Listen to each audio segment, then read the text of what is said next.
paz do Senhor Jesus, louvado seja o nome do Senhor.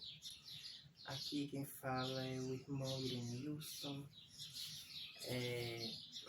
Quero deixar uma palavra de Deus para as vossas vidas. Deus é bom, né? Deus é maravilhoso. Sua palavra diz que as suas misericórdias são eternas, né? E uma mensagem que me alegra muito, que embora nós estejamos vivendo uma situação difícil, mas tem uma palavra que diz assim, que as suas misericórdias, né, são as causas de nós, você e eu, não sermos consumidos. Então, se não fosse as misericórdias do Senhor nas nossas vidas. Amém? Então, neste momento, eu quero compartilhar uma mensagem de Deus com vocês, que se encontra em Jeremias, capítulo 1, versículo de número 19. Uma palavra bem conhecida, né, da Igreja do Senhor, muito pregada, muito lida. Mas vamos ver o que é que o Senhor tem para nós, né, com esta palavra, que diz assim, Jeremias, capítulo 1, versículo 19. Pelejarão contra ti, mas não prevalecerão, porque eu sou contigo, diz o Senhor, para te livrar. Uma palavra que conforta, né, nossas vidas, nesse momento turbulento que estamos passando. Uma palavra de Deus que veio ao profeta naquela época, do qual o Senhor ele chama Jeremias como vocação. Jeremias ele foi escolhido por Deus para ir a uma nação, trazendo, fazendo com que o seu chamado, a sua vocação era trazer o juízo de Deus para aquele povo, fazendo com que os moradores porque a mensagem de Jeremias era voltada mais aos moradores de Jerusalém e de Judá. Por muitas e muitas vezes o profeta foi usado por Deus para trazer uma revelação da parte do Senhor aos reis sobre a invasão de um povo, sobre um período que Deus iria permitir o povo, né, a cidade ali ser sitiada.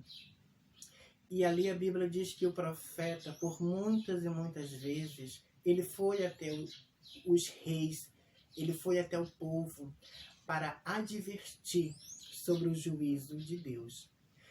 E louvado seja o nome do Senhor, faltou até energia. Eita glória! Só que Ele me mandou falar que vai mudar seu rumo.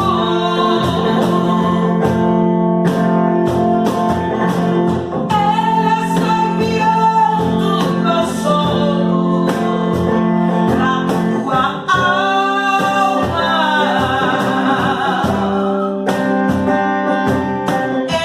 Enxugue essas lágrimas do rosto que tem na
paz do nosso Senhor e Salvador Jesus Cristo seja com a sua vida.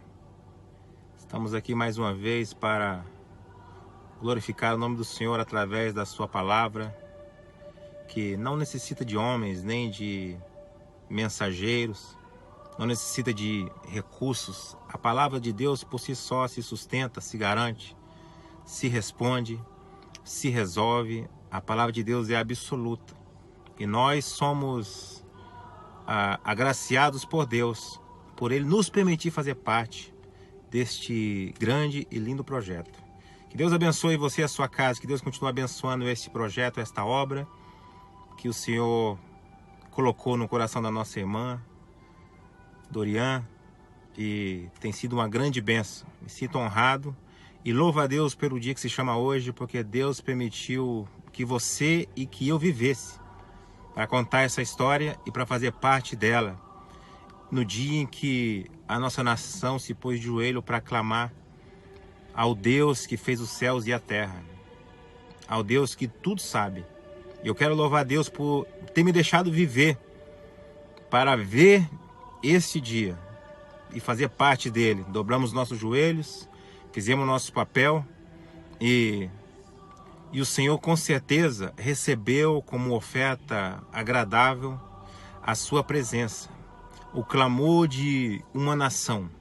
Que Deus abençoe a sua vida, continue clamando e que Deus abençoe a sua casa.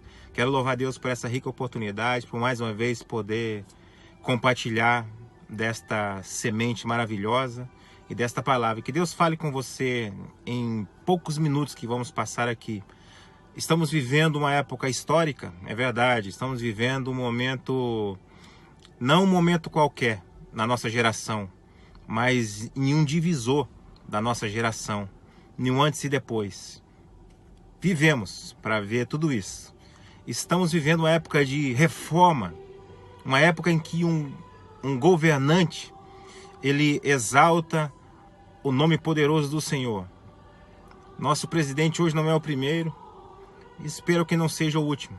Eu queria, através dos fatos que vem acontecendo, daquilo que nós viemos vivendo, fazer uma rápida meditação no livro de 2 Crônicas, porque em 2 Crônicas nós vemos já esse cenário acontecendo também mesmo, de um governante chamando o seu povo ao arrependimento, um governante tomando posição, com a terra em meio a um caos, em meio a uma situação delicada, débil, em meio a um sistema já com as suas raízes de idolatria já fundamentada, já presa em profundo solo.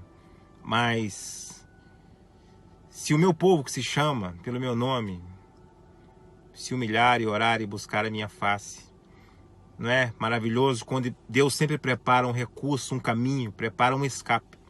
E Deus preparou um escape ao povo dele no passado, da mesma forma como está preparando para a gente. Então gostaria de fazer uma leitura, tenha paciência, fazer uma leitura rápida nesse livro e que Deus possa falar com você através dessa breve meditação. Que Deus abençoe a sua vida e Deus abençoe a sua casa.